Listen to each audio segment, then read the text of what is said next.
In today's video, we will learn how to increase Sharpen without AI. So let's jump into the Photoshop software. Without applying the Sharpen effect, I will duplicate this layer 3 times.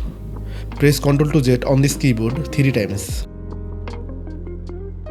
Now select the top of the layer and go to Image, then Adjustment layer and Invert option. If you want, I will invert it.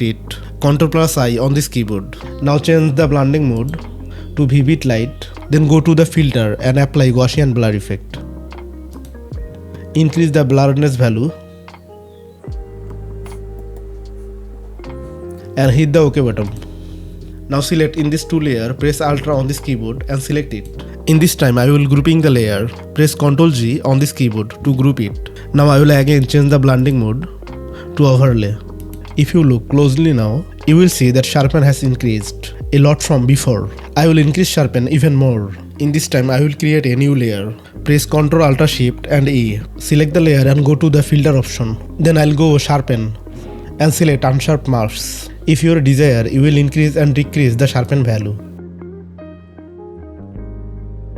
In that case, I will increase it. Now hit the OK button. To get interesting editing related video like this, subscribe to our channel and turn on the bell icon so that our next video reach out.